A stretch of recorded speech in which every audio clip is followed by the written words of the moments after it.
Gente, muito boa noite, sejam todos bem-vindos a mais uma edição de Bebendo e Falando, hoje virtual, né? A gente tá à distância aí, devido aos últimos acontecimentos, enfim, né? Sempre que possível a gente faz presencial, mas hoje nós vamos no remoto, porque é uma edição muito especial, eu estou até mal vestido para isso, ele tá de paletó, tá de camisa, enfim.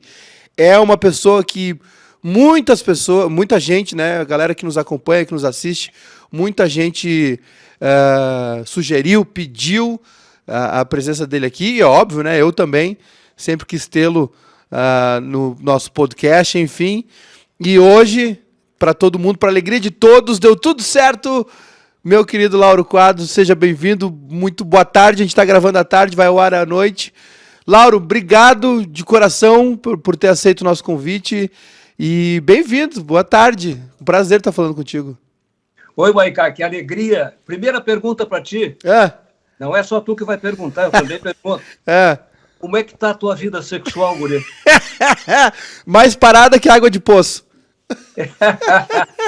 Eu sempre digo, a minha é o refrigerante aquele, era normal, depois light, agora é zero. Lauro, como é que tá? Como é que estão esses últimos dias aí? Como é que tem passado esse período pandêmico também? Não tem sido mais ao... Eu não sei se pode dizer cagão, pode dizer isso? Deve. Mas eu sou mesmo e não saio na rua há 2 anos, cara. Mas não deixo de caminhar. Eu sou endorfino dependente, 1 hora por dia, aos 82 anos de idade. Sim. 63 de rádio, todos os dias eu tenho que caminhar 1 hora. Se estiver muito frio, chovendo, eu caminho da ponta da minha sala à ponta do último quarto, mas tem que caminhar 1 hora. É uma coisa impressionante. Tu tá caminhando... E o cara um dia me perguntou assim, mas tu só caminha? Eu disse, para com isso, cara. Pô. Ô, Lauro, segue caminhando no Iguatemi? Olha, quando chove, quando faz chuva, ou quando tá muito frio, eu vou ao shopping. E tem gente que pensa que eu sou maluco. Uma vez perguntaram para um amigo meu, que é obstetra, vem cá, esse teu amigo Lauro tá fora da casinha? Mas por quê? Porque eu encontro sempre no shopping caminhando, mas o meu lugar é a Praça da Encol. Ô, Lauro, esse período ainda em casa, né? Tu é meio hipocondríaco, né, Lauro? Tu é meio hipocondríaco. Tu já foi diagnosticado clinicamente como hipocondríaco ou não? Não. Tu sabe que eu até sou paranoico, às vezes, mas hipocondríaco não sou, não tem problema, não. Mas qual é a diferença do paranoico pro hipocondríaco? Nenhuma.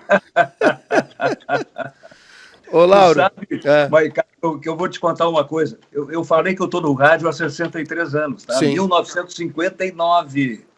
Naquele tempo, trabalhar em rádio havia um preconceito. O cara tem que ser engenheiro, tem que ser advogado, tem que ser médico. Trabalhar em rádio, o que é isso, trabalhar em rádio? Sim. E aí virou 180 graus e de uma hora para outra, radionovela era a grande atração. O radioteatro, na Rádio Gaúcha, por exemplo, era a grande atração. Mas como havia esse preconceito, os caras chegavam para trabalhar, atores, atrizes, no radioteatro, e aí pegavam um pseudônimo para não dar o próprio nome. Na maioria, com pseudônimo. Rapaz, fez um sucesso e, em vez de serem alvos de preconceito, eles viraram estrelas. Eu me lembro do meu álbum de figurinha das novelas de rádio, dos artistas de rádio, e vou te cantar a música da época. Artistas de rádio, de quem se fala, agora encontra na bala do rádio, saborosa e sã, que traz os artistas de quem eu sou fã. É o trevo de 4 folhas com uma letra diferente, né? Sim. Ô, Lauro, deixa eu te perguntar. A gente conversou na época do livro do Sala, né? E eu já conheço, né? Também não só por causa da pesquisa do livro, mas enfim, mas já conheço boa parte da tua história. Mas quero te fazer umas perguntas, vou tentar fazer umas perguntas que ninguém fez, tá? E que estejam à altura do convidado, que não sejam tão óbvias. Deixa eu te perguntar, Lauro, rádio na tua casa, como é que era essa convivência com o rádio dentro da tua família? Assim, vocês ouviam, tinham rádio, enfim, como é que era? Em algum momento passou na tua cabeça Se tornar um ícone da comunicação como tu te tornou? É porque isso aí sempre foi bem recebido. Eu era criancinha, minha mãe me ensinava a declamar poesias do Olavo Bilac, do Castro Alves. No Colégio Rosário, eu era locutor dos alto-falantes e declamava com Antônio Abujanra. Nós éramos os garotos da declamação. E aí isso foi crescendo. Com o Milton Jung, eu fiz um teste na Rádio Canoas. Isso aí é quando eu tinha 16 anos de idade. E com 19, depois do serviço militar, eu resolvi entrar na rádio. Sim. Isso foi bem recebido. A minha mãe primeiro olhou, ouviu, ficou um pouco preocupada com esse negócio, a convivência com aquele pessoal da rádio, não sei o quê. Mas depois tudo foi legal. A mãe dizia que o Espírito Santo te ilumine. E aí, em 59, na Gaúcha, edifício União, 11º andar, na Borges de Medeiros, né? E depois, em 62, eu fui para Guaíba, 9 de janeiro de 62, onde eu fiz a minha primeira Copa do Mundo. Uma Copa do Mundo que não ia sair, rapaz. Sim. Ia ser suspensa, porque exatamente 2 anos antes, maio de 60, houve o maior terremoto da história, com o centro em Valdívia, repercutindo na América Central e no Japão. E aí surgiu um grande líder chamado Carlos Dittborn, que foi até presidente da Federação Chilena, e disse, porque nada temos, lo haremos todo. E os chilenos se concentraram, reconstruíram o país, os estádios. É verdade que 4 sedes foram eliminadas, mas saiu a Copa do Mundo, e eu sou considerado pela Globo, que já esteve 3 vezes aqui, a TV Globo, e agora pela TV Bandeirantes, que esteve aqui no mês passado, porque dia 17 de junho são 60 anos da Copa do Chile, Brasil 3, Tchecoslováquia, hoje República Tcheca 1, e aí Brasil bicampeão do mundo. Eu tinha 22 anos, o Pelé tinha 21, hoje eu tenho 82, o Pelé tem 81, com aquele problema de cólon e tal, o Garrincha tinha 25, morreu aos 50, e o Zagallo tinha 30, tá com 90, ovelhão. Ô, Lauro, nessa Copa já tinha... conta pra gente como é que foi essa decisão aí de Lauro e Rui, né, de dividir... eu acho que é a primeira vez na história que uma transmissão foi feita com 2 comentaristas, ou eu tô enganado? É o seguinte, na Copa de 74, por exemplo, na Alemanha, sim. Sim. Fazia um jogo, eu fazia, por exemplo, Brasil e Argentina em Hannover, e o Rui fazia outro jogo. Eu fiz em Gelsenkirchen, gol do Valdomiro Vaz Franco, Brasil e Zaire, por exemplo, e o Rui fazia outro jogo. Sim. Aí, quando chegou em Munique para disputar a final Alemanha e Holanda e Alemanha, a Alemanha foi campeã. Quem é que vai fazer o jogo do Brasil? Quem é que vai fazer a final? Aí fizemos um sorteio, e eu fiz Brasil e Polônia pelo 3º lugar na véspera, e o Rui fez Alemanha e Holanda. Nós tínhamos uma rivalidade importante, cada um com a sua linguagem, eu com os meus jargões, né? Esse cara conhece o rengo sentado e o cego dormindo, sabe a cabeça que tem piolho, conhece o caminho da roça, essas coisas. É isso aí, mais meio quilo de farofa e tal. Eu com os meus jargões e o Rui com o seu linguajar sofisticado, e isso aí era bom. Pernóstico. Somos muito amigos até hoje, porque o Rui está com 87, Luiz Fernando Veríssimo está com 85, eu com 82. Eles são do mesmo dia, 26 de setembro, eu sou 19 de setembro. Com o Santana, que nós tínhamos uma rivalidade quando eu trabalhava na Gaúcha, eu na Guaíba e o Santana na Gaúcha, nós tínhamos uma rivalidade bem acesa, muito acesa. Mas depois que eu voltei para a Gaúcha em 85, aí nós nos harmonizamos e tal, e a coisa ficou bem mais calma com o Paulo Santana. Eu me confundi, viu, Laura? Não, a história da divisão, né, de comentaristas eu conhecia, mas eu achei que tinha ocorrido mais cedo. Nessa Copa de 62, então, o Rui não tá? Não, eu vou te dizer de novo, a Globo e a Bandeirantes me entrevistaram aqui mais de uma vez por ser sobrevivente da Copa de 62. Entendi. Por quê? Porque os narradores, os comentaristas, os repórteres lá naquela Copa do Chile em 62, portanto, 60 anos atrás, e por coincidência, uma grande coincidência, é no mesmo dia em que a seleção gaúcha do Aparício empatou em 3-3 com a seleção brasileira, 17 de junho, e foi a final da Copa do Chile. Que idade tinham os caras, narradores, comentaristas, repórteres daquele tempo de Rio e São Paulo, Minas? Eles tinham 40, 50, 60 anos, hoje teriam 100, 110, 120 anos. E como eu tinha 22, hoje tenho 82, Tinha o Orlando Duarte, de São Paulo, com Alzheimer, eles não podiam entrevistar, agora já morreu o Orlando Duarte, Sim. E eles me consideram, e com razão, o único comunicador sobrevivente da Copa de 62. Eu não digo isso com alegria, não estou comemorando, os outros morreram, não vou comemorar a morte de ninguém, mas eu sou sobrevivente da Copa de 62. O Rui só foi fazer Copa em 70. Ah, eu me confundi. Quem era? Era o Mendes Ribeiro, o narrador? Olha, em 58 foi o Mendes Ribeiro, Jorge Alberto Beck Mendes Ribeiro, foi o narrador. E em 62, Mendes Ribeiro, o narrador.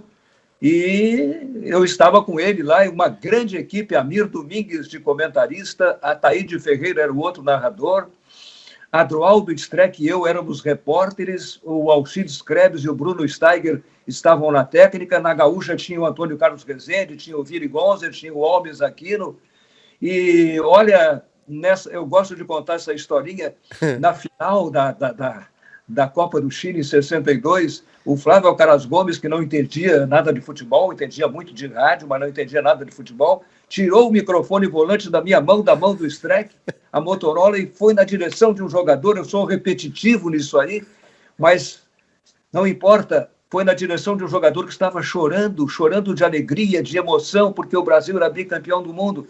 E aí o Flávio disse, aqui está o Amarildo. E o cara disse, eu não sou o Amarildo, eu sou o Zagallo.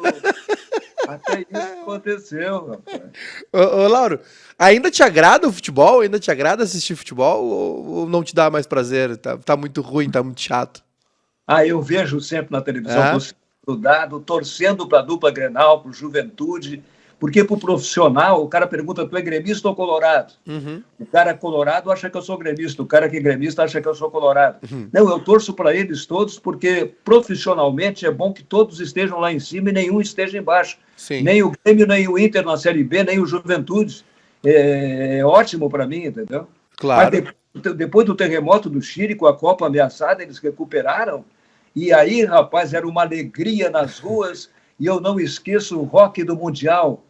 Ponga lá, métele, remata, gol de Chile, um sonoro siachei e bailemos rock and roll.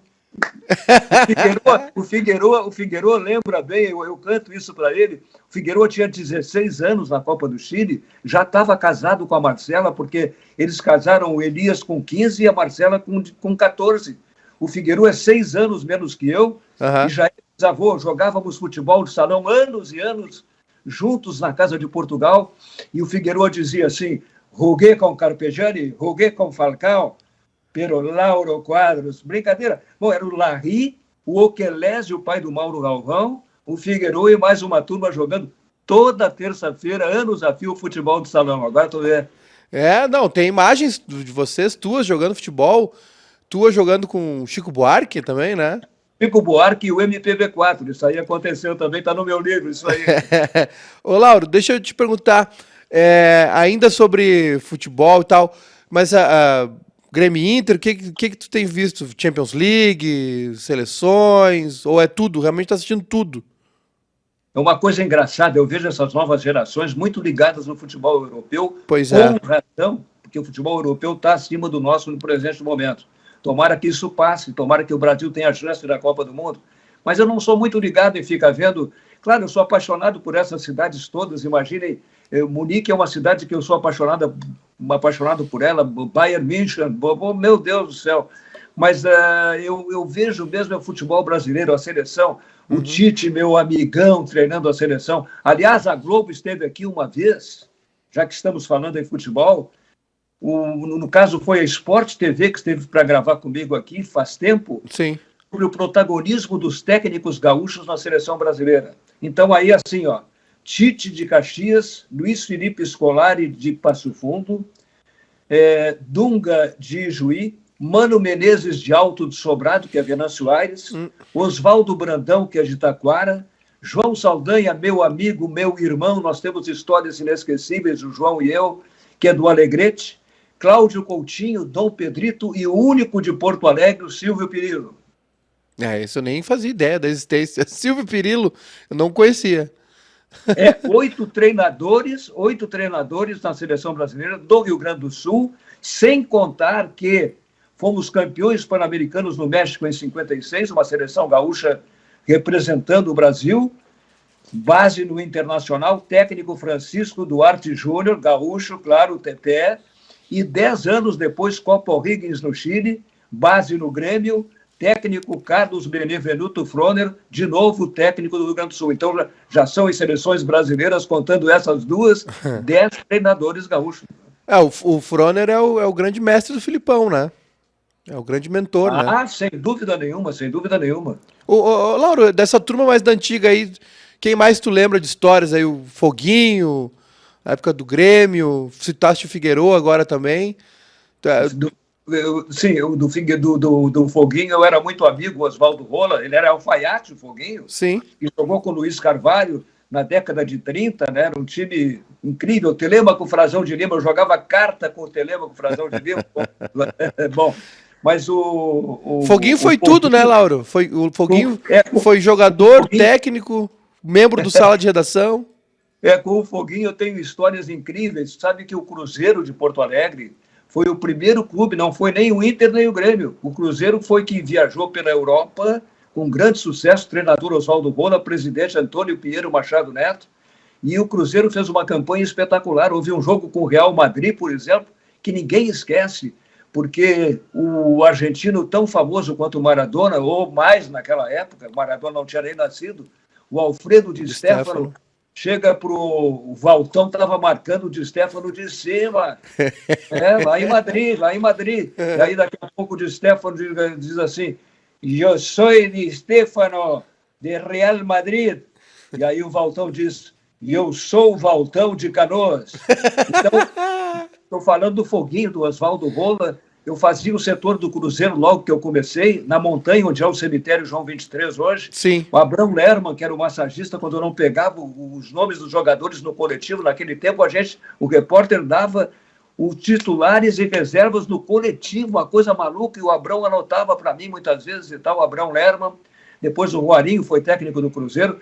Mas eu me lembro naquele tempo, Maicá, sim, a gente entrava no vestiário assim com a maior naturalidade. Por exemplo, uma vez eu estava com o Pelé no Maracanã, o Pelé com uma toalha na genitália, e o Bob Kennedy chegou para falar com ele, saiu na revista Manchete a foto, assim, com a maior naturalidade. A gente entrava no vestiário, estavam ali os caras na banheira térmica, os pintinhos, pintão boiando e tal.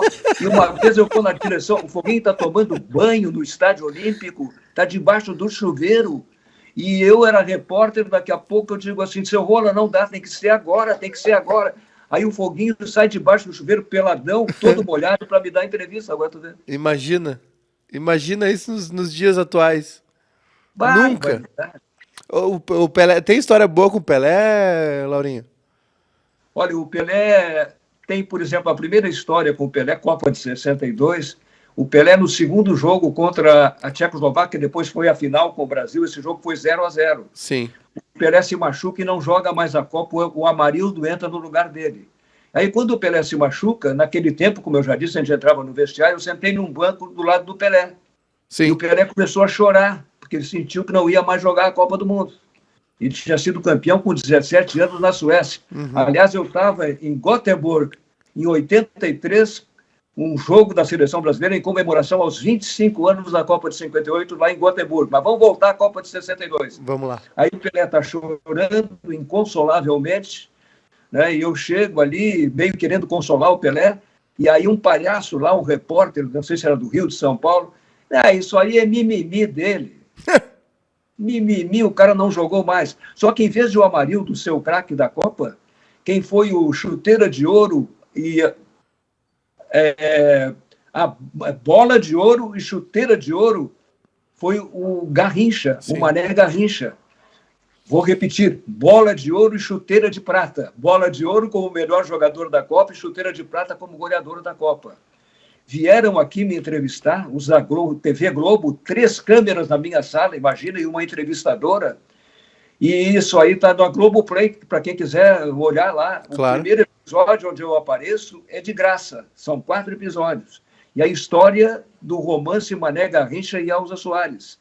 E lá pelas tantas, a entrevistadora me pergunta assim, eu jogava ping-pong com o Garrincha em Quirupuê, lá em Vinha del Mar, na concentração do Brasil.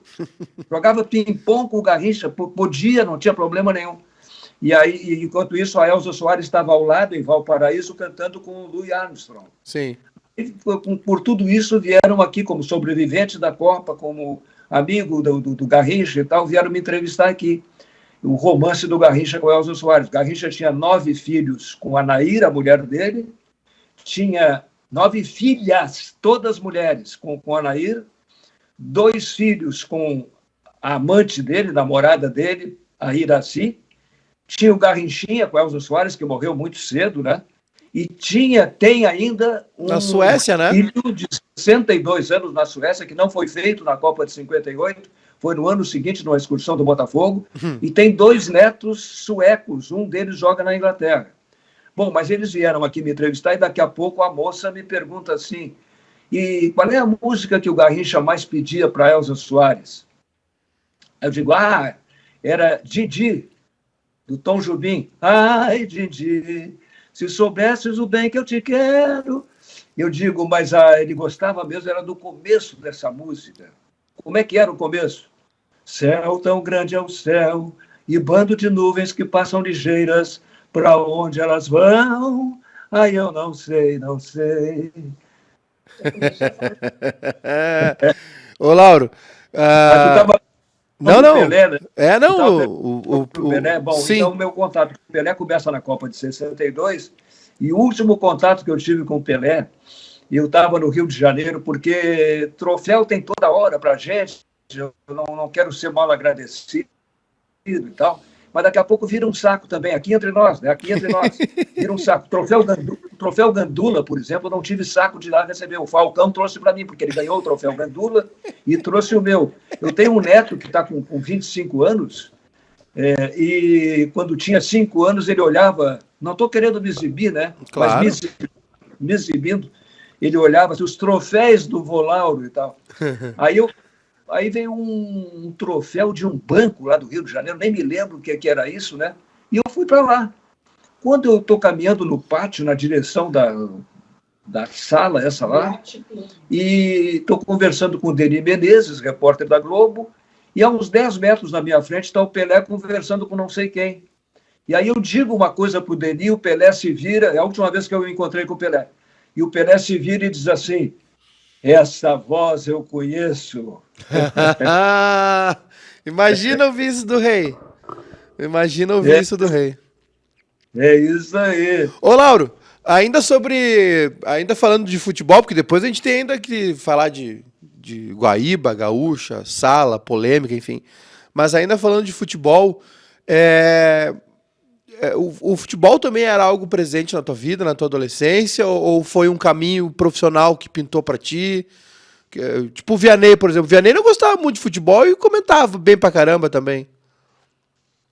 O Ibsen Pinheiro tem uma frase, o Ibsen era um grande frasista, né? Sim. O Ibsen, por exemplo, quando morreu a Laila, a mulher dele, agora o Ibsen já é falecido, ele estava comigo e a minha mulher junto, e ele dizia assim, torce para tu morrer antes, que o homem ficar viúvo e tal. E eu lembrava muito com ele também aquela frase, quando o Collor foi empichado, né? Uhum. Ele era o presidente da Câmara, e disse... Essa semana, aliás, eu falei com o Márcio, o filho dele, e aí o Ibsen disse, o que o povo quer, essa casa sempre acaba querendo. E o Ibsen tem uma frase que ficou colada em mim, que é o seguinte, não existe o isento, existe o imparcial. Na minha infância foi a coisa mais gozada, eu era contraditório, uma hora eu era gremista, uma hora eu era colorado, chegava um tio meu, me dava uma bala assim, e eu vendido, né? Dizendo, pô, tu tem que ser do Grêmio, porque ele trabalhava com o Hermínio Bittencourt numa loja na Voluntários da Pátria. Aí chegava o outro lá, o Fernando Corneto da Silveira, meu amigo, meu irmão, Colorado, Flamengo, Colorado. Então a minha infância foi assim. E depois, como profissional, o Polêmica que tu falaste aí é um símbolo desse negócio, né? O Polêmica é uma coisa impressionante. Eu fiquei naquele horário na Gaúcha 30 anos. Os primeiros 15 anos, por iniciativa do Flávio Alcaraz Gomes, o programa se chamava Lauro Quadros, meu nome. Até não queria, mas como eu tive numa passagem pela Pampa um misto quente, sim, e o Flávio não queria, não, vamos botar nome de sanduíche, vamos botar o teu nome e tal. E aí um dia chegaram para mim assim, vem cá, se tivesse que mudar o programa, porque o programa Lauro Quadros era o quadro de medicina, o quadro de comportamento, o povo nas ruas e tal. E aí o Ranzolin perguntou assim, se tivesse que mudar o perfil do teu programa, como é que seria? E eu, na hora, o Espírito Santo baixou em mim, eu, na hora, disse assim, seria um programa de debates, um programa de contraditório, e o nome é uma proparoxítona, um nome óbvio, polêmica. E aí eu colocava 2 caras de cada lado, cruzando, né? Se fosse política, um cara da esquerda, um cara da direita, e rolava o polêmica, que hoje, naquele horário ali, tem o timeline, né? Sim. Ô Lauro, tu citaste aí o misto quente, né? A tua passagem pela Pampa, tu ficaste até o fim. Até aquela... Não é o fim, desculpa, vou refazer a frase. Tu ficaste até aquele momento chave ali na história da Rádio Guaíba, né?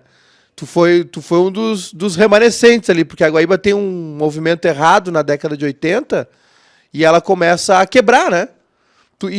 Foi uma coisa impressionante, a gente ficava sem receber, eu tinha que morder o tesoureiro lá para conseguir um vale. É chato falar isso, eu amei a Rádio Guaíba, como amo a Rádio Gaúcha, então isso é chato de falar, mas eu estou falando porque é a verdade. É a história, né? E aí, modéstia à parte, eu tomei a iniciativa, essa da Rádio Pampa, que ficava até na Rua da Praia, esse estúdio ficava na Rua da Praia ali. E aí comigo foram outros, e ficamos lá na Rádio Pampa um período, inclusive na TV Pampa também. E foi uma passagem muito boa, sem dúvida nenhuma, né? Ô, Lauro. Esses tempos aí eu estava dando uma entrevista para a Rádio Grenal, e aí a menina lá... A Marja, né? Marjana? A Marjana Vargas pediu para me darem um recado que o Gadré queria falar comigo. Isso aí faz tempo, já faz, sei lá, a primeira entrevista que eu dei para a Rádio Grenal, eu digo, não, agora eu estou aposentado e tal. E passa o tempo ligeiro, rapaz, já estou aposentado há 7 anos. O Nelson Sirotsky, modéstia à parte, ficou 3 meses lutando para que eu não parasse. A primeira luta foi quando eu resolvi me aposentar da jornada esportiva, na Copa de 94 em Pasadena, lá nos Estados Unidos, na Califórnia. Porque a primeira Copa do Mundo minha, 62, Brasil bicampeão, e a última, Brasil tetracampeão em 94. E aí eles não queriam que eu parasse com a jornada esportiva. Não, pô, vai ficar só o Rui, tu tem que continuar na jornada e tal. Mas aí se convenceram que eu queria parar com a jornada esportiva, que eu, 36 anos, não tinha fim de semana. Bom, e depois, quando eu resolvi parar com tudo, eu tinha 75 anos, a idade da compulsória no Supremo Tribunal Federal, sem querer me comparar aos juízes do Supremo, né? E aí o Nelson Sirotsky, durante 3 meses, não, tu não vai parar, me ligava de Nova York, uma vez ele estava 25 minutos falando comigo, vem cá, Nelson, não vai te fazer falta essa grana aí, pô? Não, tu não vai parar. Uma hora ele me disse assim, tu quer parar no auge para todo mundo se lembrar de ti no auge, tá? Não sei, E aí eu resolvi parar e parei. E às vezes o pessoal me diz assim, quando eu falo na rádio, né, aí começam a entrar os ouvintes com mensagem, por que eu parei, por que eu não volto, que barbaridade com essa memória, com essa voz, por que não continua trabalhando? É toda hora. Não quero me exibir, mas eu estou contando a verdade, né? É isso. Claro. Tá, mas me conta essa tua saída da Guaíba para ir na Pampa. Isso aí é década de 80 já, né? 84, por aí, né? É que aí tem uma coisa no meio que é importantíssima na minha vida, tá? Uhum. Eu saí, como eu disse, da Gaúcha, onde eu comecei em 59, eu saí no dia 9 de janeiro de 62 para a Guaíba. Para ser comentarista, né, Lauro? Eu virei comentarista na virada de 68 para 69, com estreia nas eliminatórias para a Copa de 70. Tá, Lauro. Aí o Rui estava na Gaúcha, nas eliminatórias, e eu na Guaíba. Mas o que aconteceu nesse período, e foi coisa muito, não vou dizer grave, uma coisa importante na minha vida, e pretensiosamente na vida da própria Gaúcha, que teve uma hora que ela parou com o futebol, depois voltou com o futebol. Em 68, eu assinei um contrato com a Gaúcha. eu e o Rui Carlos Osterman. Essa história é maravilhosa. Porque eles queriam levar o trio da Guaíba, o Pedro, o Rui e eu. Porque o Pedro, eu era repórter aqui, o Rui já era comentarista. O Pedro Carneiro Pereira, né? Não é o Pedro Ernesto, o Pedro Carneiro. Narrador. E o Rui, aliás, estreou em fevereiro de 62 ao meu lado, eu como narrador, o Rui como comentarista, tem até essa foto, no livro tem a foto, o Torneio da Morte, o Rui do meu lado estreando como comentarista, fevereiro de 62. Bom, mas aí o Rui foi, cumpriu o contrato que ele assinou, e o pessoal chegou para mim e disse assim, não, cara, não vai, pô, eu sei o que tem e tal, me convenceram de não ir. Aí a Gaúcha, geralmente a empresa é a reclamada, eu fui o reclamado, a Gaúcha entrou contra mim na Justiça do Trabalho. E aí eu peguei um advogado maravilhoso, já falecido há muitos anos, teria hoje 100 e não sei quantos anos, Ney Messias, e acabei ganhando em 3 instâncias, e não fui para a Gaúcha. E não fui penalizado também. Essa é a primeira vez. Aí vem a segunda vez, eu já estava na TV Difusora, hoje TV Bandeirantes, trabalhando, no Porto Visão, no Camisa 10, Câmera 10, Jogo Aberto, 4 programas na TV Difusora. E aí vem o Nelson Sirotsky desobedecendo o Maurício. Maurício, não vai lá atrás dele na rádio. Tá?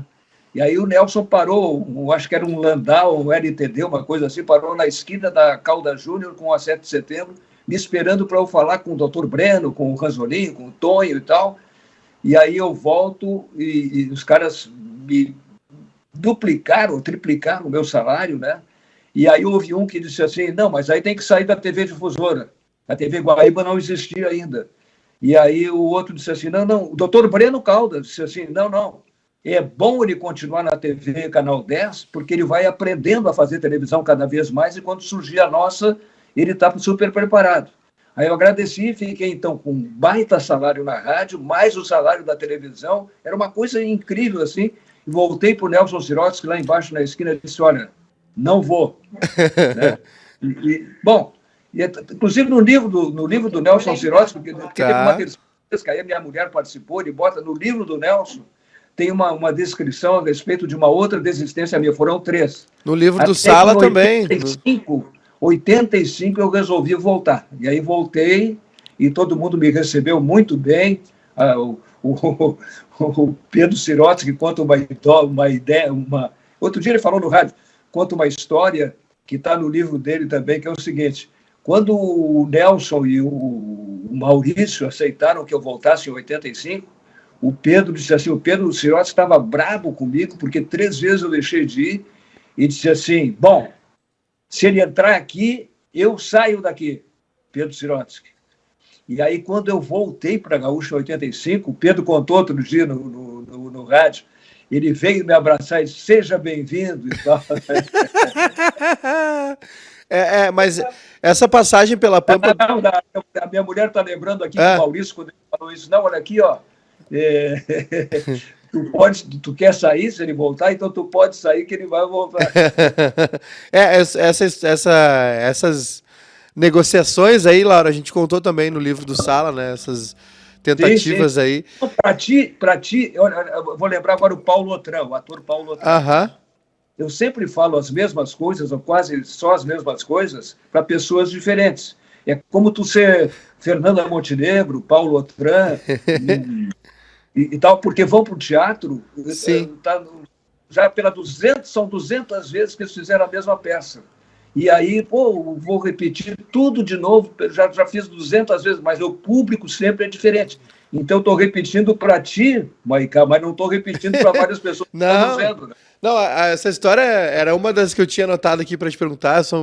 Essas histórias aí são maravilhosas. E também tem uma questão, né, Laura, esses podcasts agora a gente sobe para o YouTube também, a gente está fazendo em áudio e vídeo, né? Então fica... Claro que o livro é um belo registro também, mas eu acho que a internet, YouTube, enfim, podcasts vai ter uma duração tão maior ou quanto de um livro, sabe? Eu acho que é importante isso também. Tenho pensado bastante em audiobooks, alguma coisa assim. Tu tens toda a razão, a internet... A mídia social tomou conta, não há dúvida nenhuma, até na política, né? Estou lembrando 2018, quando o Bolsonaro se elegeu. Sim. E na política também. na política também, o que os filhos do Bolsonaro fizeram pelas redes sociais, ajudando o pai, tudo isso e tal. Agora tem uma coisa que eu preciso lembrar para ti de novo e para o público que está nos assistindo. Moacir Scliar, Rui Carlos Osterman, Luiz Fernando Veríssimo e Lauro Quadros não têm celular. As nossas mulheres é que tem. A minha mulher é um Google, uma coisa impressionante. E aí outra frase do Ibsen Pinheiro, dizendo para mim assim, tu não tens celular só para te exibir que tu não tens celular. Ô, Laurinho, deixa eu te perguntar, e o Sala? É tua a frase? De quem é a frase? Eu tenho uma dúvida. De quem é a frase sobre o Sala de Redação que diz o seguinte, que quando perguntavam para você sobre as brigas, né, que vocês diziam, não, as brigas são verdadeiras, as reconciliações que são falsas. É tua essa frase? Não me lembro. Tem muita coisa que eu esqueço também. O pessoal às vezes lembra coisas minhas que eu não lembro. Mas, por exemplo, a briga mais notória, mais histórica, digamos assim, é a tal que envolve a bengala do Santana e a cabeça do recentemente falecido Davi Coimbra, né? Sim. Que o Cacalo e eu nos atiramos, o Cacalo estava do outro lado da mesa, eu estava na cabeceira do lado de cá e me atirei também, nós dois nos atiramos para evitar que a bengala fosse na cabeça do Davi. Então, teve um movimento? Muito antigamente havia polêmicas do Cid Pinheiro Cabral com Oswaldo Rola. Sim. Muito antigamente. E depois, mais recentemente, Kenny Braga substituindo o Cid Pinheiro Cabral e Paulo Santana no lugar do Foguinho, digamos, né? E teve o movimento mesmo da bengala? Chegou a ter a ação do Santana ou foi só levantou, só colocou em riste? Não, ele partiu mesmo. Teve o movimento. Mas agora eles estão abraçados lá em cima no céu. Vianney Carlet fez as pazes lá. Ô, Lauro, o Sala era algo que te dava prazer de fazer? Assim, era um programa, uma dinâmica ali, porque vocês tinham todos uma função ali, né? E era muito engraçado, eu dava muita risada, aquela dinâmica tua com o professor Rui ali, de às vezes dar uma puxada no saco dele, de falar alguma bobagem para ele, aquilo me matava muito, assim. Então tinha o torcedor, né, fanático por um, fanático por outro, né, o âncora, os outros debatedores. O Sala era algo que te dava prazer realmente fazer? Te faz falta o Sala de Redação na tua vida? Pois é, isso aí eu vou dar uma explicação bem lógica para ti. Não sem antes lembrar que quem inaugurou o Sala de Redação, quem fundou o Sala de Redação, na redação da Zero Hora, por isso o Sala de Redação, foi Cândido Norberto. Para mim, o Rádio Gaúcho se divide em antes e depois de Cândido Norberto. Meu maior ídolo no rádio. Claro que ele fazia um rádio daquela época, né? Ele tinha lá o comentário dele, pensando em voz alta, né?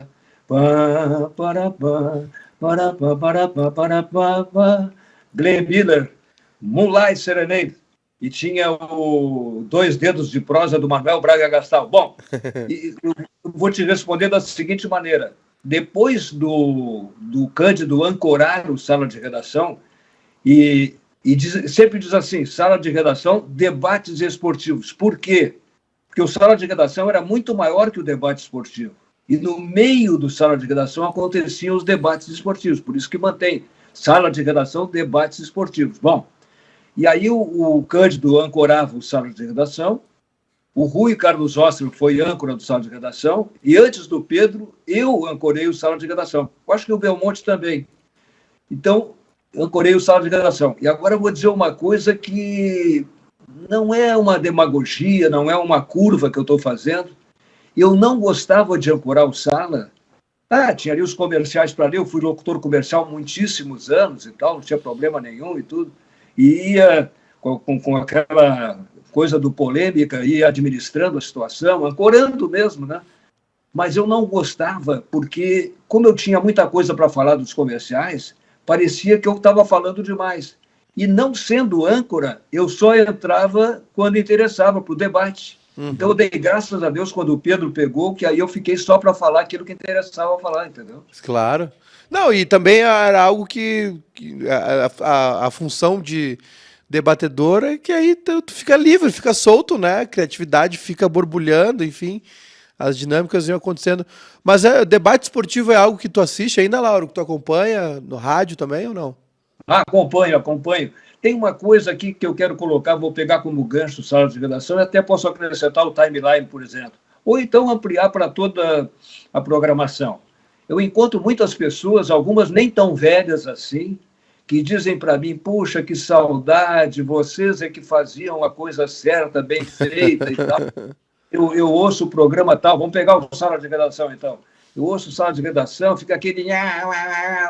Eles também não gostam de outros veículos e tal, que fazem uma gritaria e tal. Uhum. Eles entendem, pô, mas que saudade quando debatiam tu, o Ibsen, o Rui Carlos Osterman e tal, né? E eles dizem com sinceridade, aquilo não é para me puxar o saco nem nada disso, né? E não são, repito, não são apenas caras de 60, 70, 80 anos. Às vezes são caras de 40 anos, 30 anos de idade e tal, que dizem isso, entendeu? Sim. Mas eu acho que assim, ó, o futebol, o cara diz assim, o futebol da seleção de 70 foi o melhor de todos, ou o futebol de 82, na Espanha, que não foi campeão do mundo e tinha uma seleção espetacular, o Inter do tempo do rolo compressor, ou o Inter do tempo da década de 70, que foi tricampeão nacional, o Grêmio tal ou o Grêmio qual. E o nome é futebol, mas completamente diferente. Conta uma história. Nos 25 anos da Copa de 70, o Zagallo foi convidado para um programa na televisão. Aí os caras começaram a passar os lances. A bola ia para o Clodoaldo, ele matava no peito, levava uma semana para dar para o Gerson. O Gerson dominava, levava uma semana para dar para o Tostão. Tostão, mais uma semana para dar para o Pelé. Não estou dizendo que era mau futebol, era maravilhoso o futebol, mas era o futebol daquela época. Sim. E aí tu não pode ficar comparando. Ah, não, mas quem era melhor, era o Larry ou o Claudio Biro? Não tem nada que ver. O Larry era um tipo de futebol, o Claudio Biro era outro tipo de futebol. Eu me lembro de quando nós te entrevistamos, o Kleber e eu, pro livro, né? E pro documentário, eu me lembro direitinho de tu me dar exatamente essa resposta, de nos dar essa resposta, de que cada coisa a sua época, né? O seu tempo, enfim, a gente perguntou sobre essa diferença realmente, né? Que tinha do passado, do presente, de um passado não tão passado, né? Uma memória fresca na cabeça das pessoas. E tu disseste isso mesmo, Lauro, assim, é exatamente a mesma resposta, de cada coisa ao seu tempo, cada coisa à sua época, né? A gente... Vamos falar sobre a vida, Maica, vamos falar sobre a vida. Eu sou do tempo em que o meu sogro faleceu com 55 anos de idade, meu pai com 45. E eu olhava para o meu sogro com os olhos de então, mas se eu olhar uma foto com os olhos de hoje, ele é um senhor. Uhum. 55 anos, eu tenho um filho que vai fazer 61 agora, sou pai do idoso. Meus filhos têm 60, 59, 58, 52. E tudo jovem, tudo gurizado e tal. E com 82 o cara é guri hoje. Quer dizer, então, as coisas mudam, né? Na vida também é assim.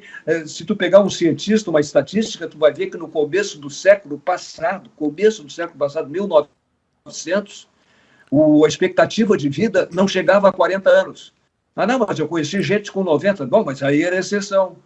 E agora não, agora a expectativa de vida é 76 ou 77 anos, eu já passei. Sim. Ô, Lauro, e o Polêmica? Também outro case na tua vida, né? Todo mundo associa. Queria te pedir para contar aquela história, essa história é maravilhosa. Queria que tu contasse a história do Polêmica no 11 de setembro de 2001. É verdade. O September 11, aí no meu programa estão, de novo, pessoal da direita, pessoal da esquerda, e eu cruzando, assim, pá, né? Eu até procurava também alternar. Ah, quem começou ontem foi a esquerda, então hoje vai ser a direita. Tudo assim, obsessivo, compulsivo em relação à imparcialidade. Sim. Aí, a última a falar, escalada para falar em último lugar, era a Maria do Rosário, que até era vereadora, depois deputada, agora continua deputada federal, minha amiga. E aí a Rosário, até lembro isso com ela, faz muito tempo que eu não falo com ela, E aí eu chamei a Rosário, que era a quarta a falar. Quando ela começa a falar, diz a primeira frase, eu interrompo. Aí ela olhou para mim, ela não disse, mas olhou para mim com a cara de, vem cá, mas só eu que não vou falar, com a cara dizia isso, né? Uhum. Aí eu apontei 2 televisores em cima dela, em cima da cabeça dela, atrás dela. Já o primeiro avião tinha batido lá no World Trade Center, numa das Torres Gêmeas. E aí o Nelson Sirotsky, que inclusive estava em Nova York e entrou como repórter de Nova York. Uma coisa incrível. Outra coisa incrível que aconteceu também, Copa do México 86, eu era responsável por 3 horas de programação todas as manhãs, das 9 ao meio-dia, da cidade do México. O Brasil estava em Guadalajara nesse momento. E aí eu recebi um telefonema do Paulo Ricardo Macário, que era o produtor. Disse, olha, tem um cara aqui na 0 Hora que quer contar o terceiro segredo de Fátima. O que tu acha? Vamos entrevistar o cara? Não, vamos até gravar, porque, sei lá, de repente, uma bobagem e tal. Mas aí, naquela correria, não deu tempo de gravar, vamos ao vivo. Sim. Ele entrou no ar comigo, falava o primeiro segredo, o segundo segredo e tal, que eu nem me lembro mais. E aí, quando chegava o terceiro, ele me enrolava e tal, eu agradeci com educação e tal, passou. Aí, 3 ou 4 meses depois, estou chegando na Érico Veríssimo com a Ipiranga ali, para trabalhar, e era aquela correria quando eu entrei na rádio, porque tinha um cara na Rádio Capital com um revólver na cabeça de uma funcionária e também queria matar o gerente da rádio, mataria os dois se não pudesse na Rádio Gaúcha contar para o Lauro Quadros o terceiro segredo de Fátima. Coisa inacreditável. Aí a brigada foi cercando o prédio, enquanto durante 2 horas e meia, um pouco no ar e um pouco fora do ar, eu tentava e conseguimos, eu, Ranzolin, um monte de gente, conseguimos tirar da cabeça o cara essa asneira que ele ia fazer. Sim. Depois ele foi recolhido para o Instituto Psiquiátrico Forense. Né? Você também não pode ter o terceiro segredo de Fátima. Aí acabaram me escrevendo lá, o Cleiton Celistri e o Armindo Ganzolin, para eu ganhar o prêmio da Associação Rio Grandense de Imprensa e tal. Ô Lauro, como é que foi esse convencimento? Tu chegou a ficar pessoalmente aí com esse cara ou não? Ou foi através do aquário ali, do vidro? Eu não ouvi direito o que tu disseste. Como é que foi esse convencimento aí ao maluco do terceiro segredo? Como é que tu convenceu? Como é que vocês convenceram ele a desistir da ideia? Como é que foi? Pois é. Aí era aquela linguagem óbvia. Eu dizia assim, puxa, cara, tu vais fazer uma grande bobagem. Nossa Senhora de Fátima está te vendo e tu não podes fazer isso para ela. Vocês estavam no estúdio, bem, Lauro? Tu vais acabar complicando a tua vida. Tu, em vez de matar essas pessoas, tu vai matar a ti mesmo. Pensa bem. Olha, e tu vai ser preso, tu vai ser condenado, essa coisa assim, né? Mas troço maluco. Né? Mas não foi no estúdio, foi pelo telefone isso? Não, por telefone, porque ele estava na Rádio Capital, ele não estava na Rádio Gaúcha. Ele não estava na Gaúcha, tá, entendi. Essa história é outra maluquice, né? Essa história também sempre tem que contar, né, Lauro? Porque é uns negócios que aconteceu depois com o Márcio Paz, né? Aconteceu com o Márcio Paz na Atlântida. O cara queria que tocasse a música da banda dele, entrou com uma arma no estúdio, enfim. É verdade, é verdade. Vocês tiveram muito contato com fãs, assim, fãs mais doidos, Lauro? Homem, mulher, enfim. Os caras que guardavam coisas, colecionavam, enfim. Sabe que o rádio tem uma relação... O rádio cria uma relação com o ouvinte... muita gente acha que é praticamente da tua família, que é tua amiga, né? Uma relação tão próxima com o comunicador, assim, pelo rádio. Teve mais algum problema com fãs ao longo da tua carreira? O cara que te perseguia, ligava para tua casa, ligava para o estúdio? Aconteceu outra coisa desse tipo? Não, eu que sou metido a cantor, né? O Totonho Villeroy quer que eu cante, que eu grave, que eu cante junto com ele e tal. Eu sou metido. Agora, já que eu falei que eu sou metido a cantor, uma vez aconteceu uma coisa bastante interessante. É Fórmula 1 e o Galvão Bueno está narrando, e daqui a pouco o Fernando Alonso, o espanhol, ele é de Oviedo, nas Astúrias. Sim. Ele ganha a corrida, vai para o pódio, vai lá para cima, e aí toca o hino da Espanha. E o Galvão Bueno, não estou criticando a ignorância do Galvão Bueno, ele não é ignorante, ele diz que hino bonito, que coisa inacreditável que esse hino não tem letra. Aí eu liguei para a Globo, coisa que eu não costumo fazer. Só se vocês puderem, digam para o Galvão que tem letra. Aí a moça me perguntou, tem certeza? E eu, La Virgen María, es nuestra protetora, es la defensora, ya no hay que temer, guerra al mundo, demonio y carne, guerra, guerra contra Lucifer. Isso aí lá em San Sebastián, no País Basco, eu cantei com uma senhora na recepção do hotel, Hotel Essência, eu não esqueço, porque é o nome do aeroporto de Buenos Aires. E aí eu cantei e ela ficou indignada, porque esse é o hino, a letra do tempo do ditador Franco. Então, sim, eles não querem saber. Uns levam na brincadeira, quando eu faço, os espanhóis levam na brincadeira, quá, quá, quá, quá, mas outros não gostam que se faça essa brincadeira. Né? Ô, Lauro, o que tu anda fazendo, além de ver futebol e caminhar dentro de casa? Olha, sexo não. Né? Isso aí pode ter certeza, pode riscar que não está acontecendo nada. A minha mulher, com 21 anos, tinha 3 filhos, cara. Eram outros tempos, né? Mas agora o que eu faço, o meu vício é, claro, futebol, claro, também, é ficar o tempo todo vendo televisão. O que eu vejo na televisão? O que eu vejo na televisão? Globo News, CBN, Band News, tem a Jovem Pan, mas o pessoal não... Eu que sou fascinado por imparcialidade, eu fico enlouquecido. Bom, mas eu não vou nem falar, porque falar da vida alheia, de colegas e tal. Claro que nos outros canais há uma tendência para o outro lado, mas é uma tendência que tu nota, tá? Tem lá uma comentarista tal, cujo nome não vou dizer, que ela critica muito o Bolsonaro, por exemplo, tal. Mas eu não... Se eu estou criticando isso, eu posso dizer do outro lado também. Mas eu não posso botar num lugar que o cara nunca diga o nome Lula, só diga o ex-presidiário, o ladrão e tal. Claro. E como eu gosto quando fazem com o Bolsonaro uma coisa semelhante, entendeu? Sim. Então eu fico vendo... É nessa ordem: Globo News, Band News, CNN. E vejo algumas vezes o Arte 1, vejo algumas vezes a TV italiana, a TV francesa. Né? É o que eu mais vejo, né? Série nenhuma, Netflix. Netflix nada, uma série no Netflix nenhuma. Não, filme eu não vejo. Filme eu não vejo. Tu é preso à realidade mesmo. Gosto muito de músicas de filmes. Bah, rapaz, os filmes antigos eu adoro. Quando eu estou na minha caminhada, eu estou cantando. E aí daqui a pouco eu... Love is a many splendor thing. Uma coisa... Ô, Lauro, te convidaram muito para voltar a trabalhar? Recebeste muitos convites? O pessoal fica com essa coisa de dizer que eu não devia ter parado, em primeiro lugar, aos 75, e que eu deveria estar trabalhando, que eu poderia voltar, quando me ouvem assim como estão me ouvindo contigo aí, daqui a pouco, modestíssima parte... Vai chegar mensagem para ti dizendo, pô, mas parei um pouquinho, esse cara parou por quê e tal.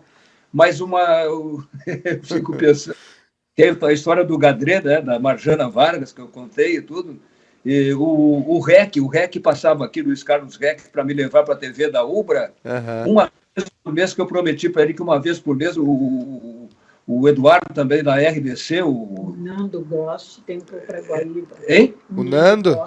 O Nando Gross me convidou para ir para Guaíba, lá no começo, Nando Gross convidou naquela, não está mais na Guaíba e tal. Então, o REC me levava sempre, agora não estou indo, não estou saindo de casa. Hein? O Guaraci Andrade para a TV. O Guaraci Andrade queria que eu fosse para a TV também, a mulher que está me assoprando aqui.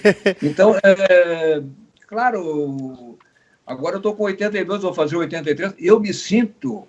Vou dizer com sinceridade. Sim. Eu me sinto aqui como se estivesse falando com... Bota assim, para não falar em 40 e com 60 anos de idade. Eu me sinto normal, assim. Né? Mas nada te seduziu? Não, porque... Uma vez, um cara, cujo nome também não vou dizer, me chamou na Gaúcha. Tá? Isso está fazendo, eu me aposentei há 8 anos, isso aí está fazendo uns 5 anos mais ou menos. Me chamou lá para eu voltar e tudo. E eu sempre pensando assim, bom, eu para voltar eu quero ganhar 30.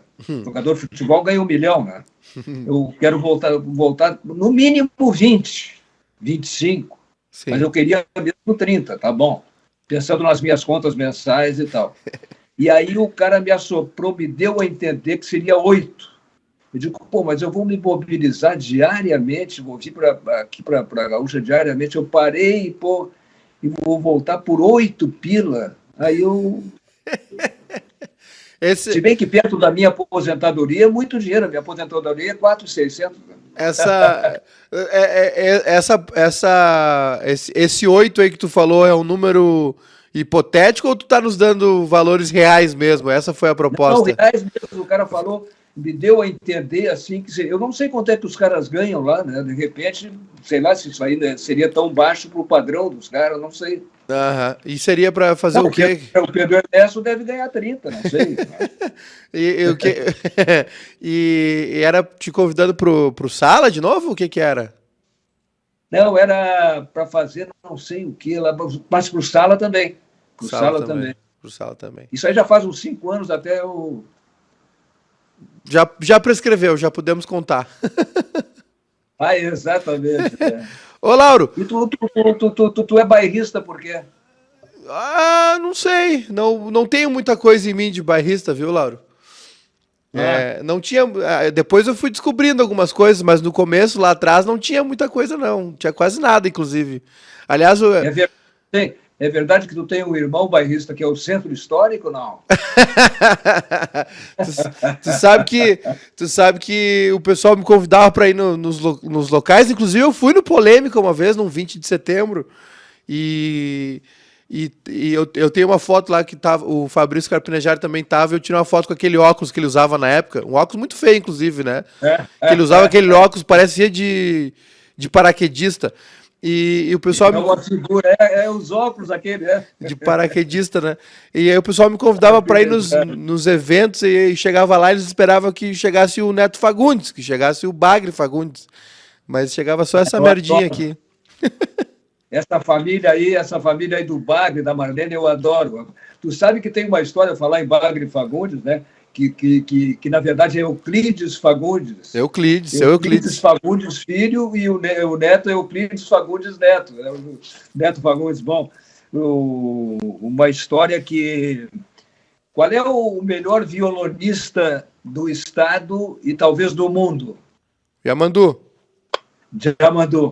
Então, a história é a seguinte, Estúdio 36 TV Com, eu fiz várias... Bom, o TV Com, no Estúdio 36, ia Calbi Peixoto, Baden Powell, Mamas and Papas, Sérgio Endrigo, meu Deus.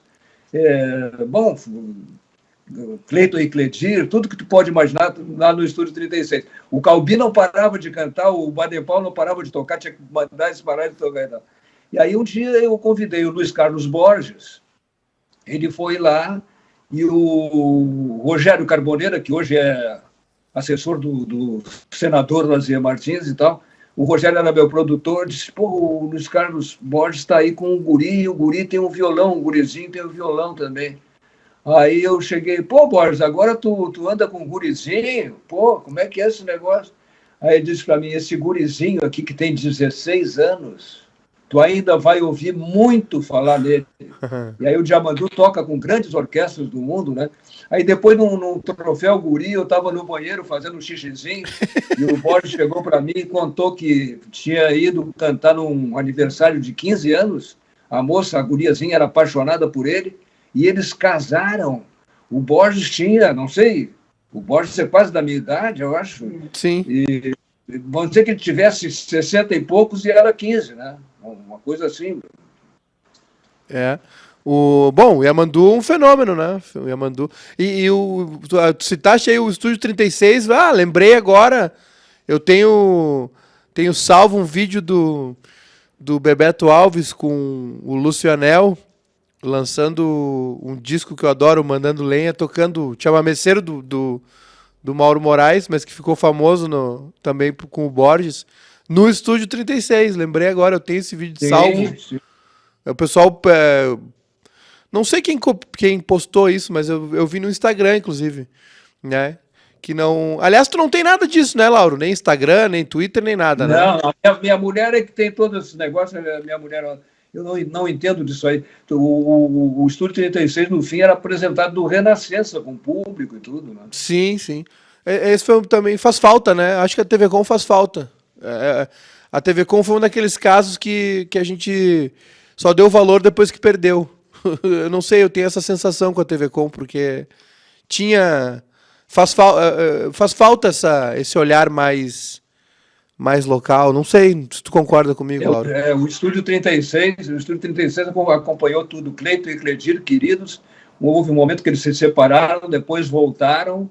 E aí eu brinco muito com aquela música, quando Porto Alegre está de aniversário, né? Deu para ti, baixo astral, vou para Porto Alegre, tchau.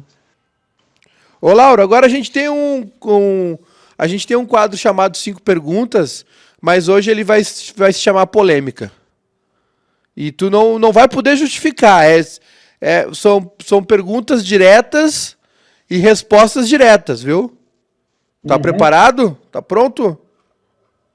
Estou preparando. Botei até a fralda. Botou até uma fralda. Arroz, o feijão em cima o feijão em cima do arroz ou embaixo do arroz? O feijão? Em cima ou embaixo do arroz? Tu sabe que eu não estou com medo do feijão? Ah, não acredito. Porque o feijão dá muito pum. Aí eu só vou no arroz, porque o feijão, ó... Faixa de Gaza. Lauro Quadros, Renato ou Falcão? Pá, mas aí é sacanagem. Hein? Eu sei. Isso não é polêmica. Pergunta, sacanagem. Polêmica. Não, aí tem uma saída de um cara mais ou menos inteligente que sou eu. Depende da posição. O Renato no meio-campo jogaria menos e o Falcão, como atacante, jogaria menos do que o Renato. Que respostinha, hein? Lauro Quadros. Burrinho, hein? Lauro Quadros, quem canta mais? Quem cantava mais? Lauro Quadros ou Paulo Santana? Olha, o Santana, como o Pedro Ernesto, pensava que cantava, né? Porque o problema não é o cara ser desafinado, o problema é o cara ser semitonado. O cara ser semitonado. Quase chega, mas não chega. Lauro Quadros, o maior que trabalhou junto. Hein? O maior que tu trabalhou junto, Lauro. O cara que tu mais admirou. Aí tem dois caras, obrigado a dizer que tem dois caras. Como eu disse, o rádio se divide em antes e depois de Cândido Norberto. E o comentário esportivo se divide em antes e depois de Rui Carlos Osterman. Pergunta isso para o Rui, que ele vai dizer antes e depois de Lauro Quadros. E a última pergunta polêmica, Lauro Quadros. Uma saudade. Uma saudade da minha mãe. Da minha mãe. Da minha mãe, da minha mãe. Laurinho, um beijo, feliz de falar contigo novamente. Só de saber que tu sabe meu nome, já fico feliz.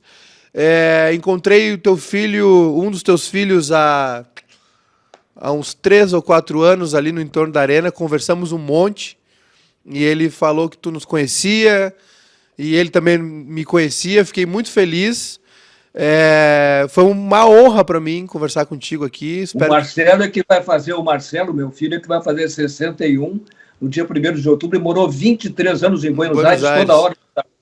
E me deu uma neta, Agostina, tem 24 anos, e um neto, Ernesto, que tem 23 anos, e o D'Alessandro, falei com o D'Alessandro essa semana, anteontem falei com o D'Alessandro, cumprimentando o D'Alessandro, que recebeu a medalha...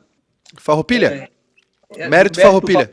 Mérito Farroupilha. Aí, sempre eu chego para o D'Alessandro e digo assim, mi nieto Ernesto é hincha de Boca. E o D'Alessandro, porque ele é vida, né? O D'Alessandro, dizem que o D'Alessandro, na verdade, é Racing, né? Mas ficou como missionário. Aliás, faz mais sentido, né? Porque ele realmente está milionário, né, Lauro?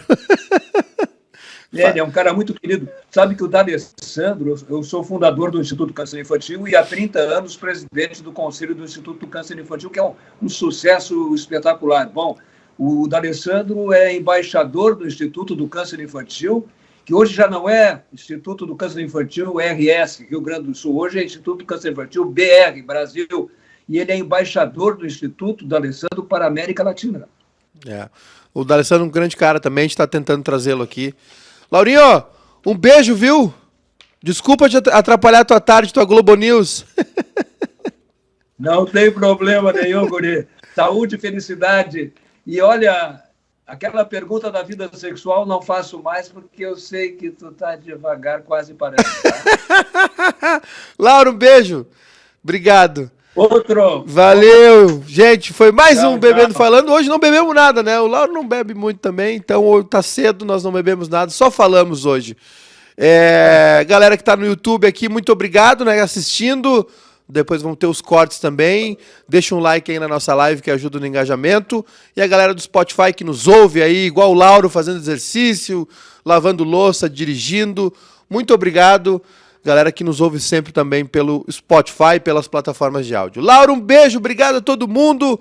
A gente volta assim que a gente voltar. Não dá nem pra dar uma data, né? Porque a internet é assim, não tem dia, não tem hora, a gente volta a qualquer momento. Um beijo pra todo mundo, obrigado.